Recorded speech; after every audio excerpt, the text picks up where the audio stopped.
Hi, I'm David Paré, and I'm going to give you a capsule description of my family process article, Creating Space for Acknowledgement and Generativity in Group Supervision.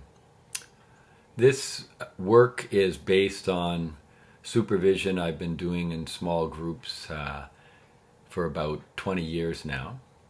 And it's the product of striving to exploit the really rich possibilities that come with having a number of voices in the room, while at the same time avoiding the potential pitfalls. One way to capture the potential pitfalls is the phrase, "Have you tried?" which is commonly used in case conferences and group supervision. And in my experience, from talking to and working with many practitioners, really is experienced as judgment of the practitioner's skill or knowledge, an assumption that there's a right way and the right way was not done this time or was not adhered to.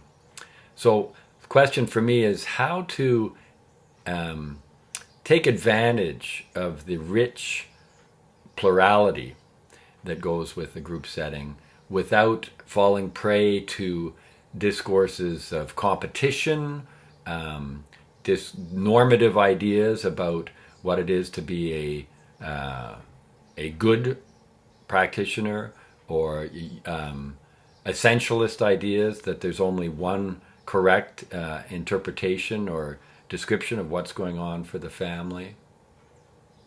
How to avoid the experience of what is sometimes called feelings of incompetence that can arise when people share their work in a public setting.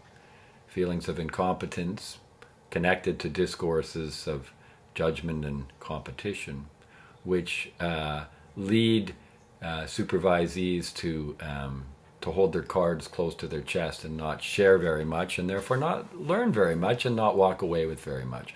So to deal with these things, I draw on post-structural and postmodern traditions in family therapy and the work of two prominent family therapists who, unfortunately, neither of whom are still with us, Michael White and Tom Anderson. Michael White's work is the inspiration for what I call the acknowledgement piece, which I'll be describing in a moment.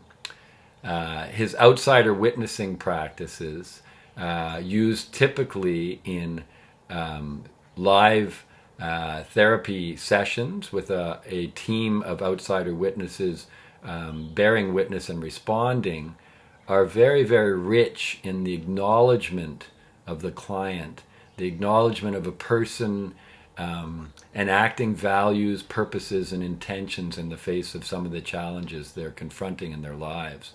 And it calls upon the witnesses to respond by taking note of what comes up for them and bearing witness, and then to hand back to the client some reflections on what they take away from having had the privilege to witness the client tell their story. The generativity piece is related to the work of Tom Anderson, who introduced the term reflecting team in 1987. Tom Anderson modified practices of sharing ideas behind the one-way glass and then distilling them into a single intervention that was proclaimed to families. And instead, Tom Anderson suggested, let's bring this team of professionals out from behind the glass. Let's have the family have the opportunity to hear the rich diversity. And of course, Anderson modified the responses in various ways, or recommended certain modifications to avoid certain pitfalls. For instance, he encouraged a tentative tone to avoid the possibility that a family would receive what they took to be expert advice, which they must adhere to. He also encouraged reflecting team members to reflect from their own experience, so that the thinking and context behind the reflections was transparent and gave the family more of a chance to evaluate them. So in group supervision, when the client is not present, I use a combination of these approaches to reflecting.